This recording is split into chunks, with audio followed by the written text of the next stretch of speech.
Alright, so the final vlog of the year. I apologize for the setting I'm in, but this is really the only place I could find to do it. Um, so just going back over like just this year as a PDF, I honestly cherish the moment. I cherish the whole value of what it is that I got out of this experience. Um, it was very eye-opening. It was great to be able to be a facilitator in a room full of young, new-coming freshman students. I definitely see room for a lot of growth in a lot of our campus, but there's a lot of growth in everybody, and there's definitely room for growth throughout everybody that really does live. So I'm proud. I'm proud of the fact that students took away a lot from what it is that they were sitting in, and I hope that the video logs that they have to do for their final presentation for CU1000 really shows that as facilitators we did our part in really just helping them understand the basics of social justice and how they themselves also have an impact in fighting this cause and fighting this war.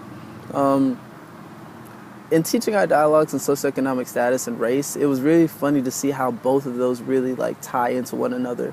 How socioeconomic status has really affected race, minorities, and understanding how race has affected socioeconomic status. So it's been a really fun opportunity, really being able to see that dynamic twist and see how some of the dialogues actually interlock with one another.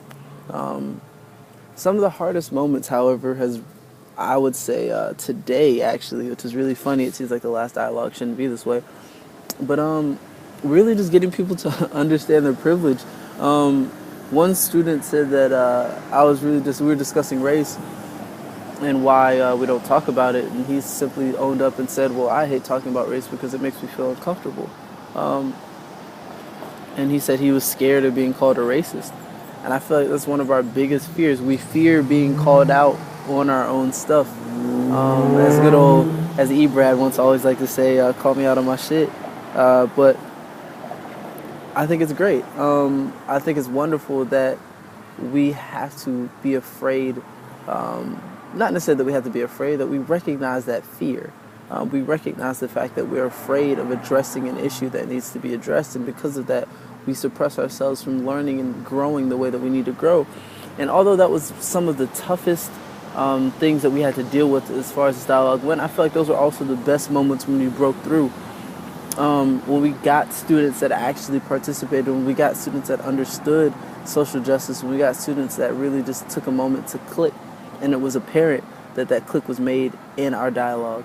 And when it was made, it's beautiful. It's a beautiful thing to be able to see students actually comprehend what it is that we try our best to understand and discuss every time we have class.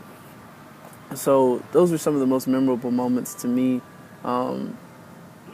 Another one of the most difficult moments, besides getting people to understand their privilege, was getting students just simply to understand that life is different on the other side, that there's always a different perspective to the things that we experience in this world, that not everything is positive or not everything is negative.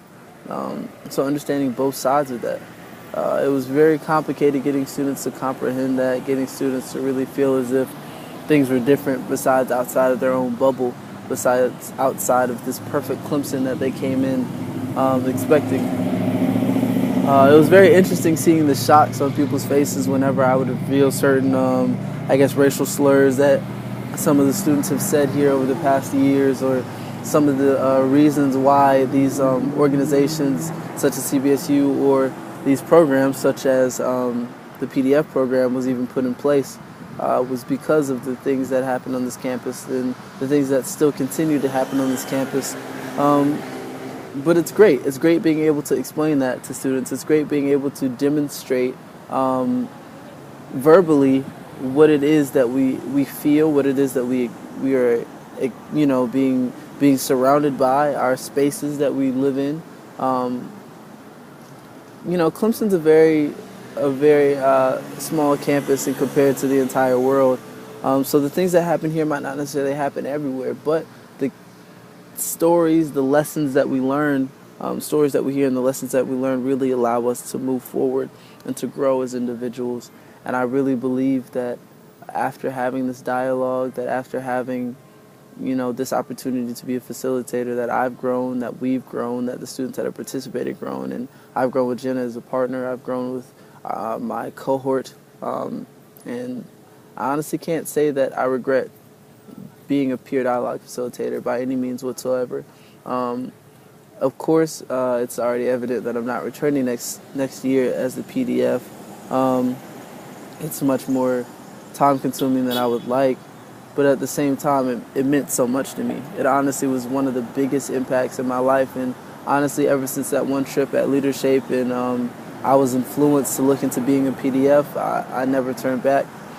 And I feel like even from that moment of social justice insight, from that moment of leadership insight, from that moment of giving me an opportunity to expound upon a greater purpose for my own life, I feel like I fell upon this opportunity to facilitate, but to not just facilitate dialogues, but to actually get a moment to take introspection in my own life and to look into others and really just see how this world is so complex but yet so simple at the same time and comprised of so many beautiful people. So at the end of this, I can say I'm happy, I'm proud, I'm blessed. I'm extremely fortunate to have been able to have this opportunity, and like I said, I would never trade it for anything ever. So at the end of this, I'm happy, and I'm just, like I said, ecstatic to have been able to be a part of this.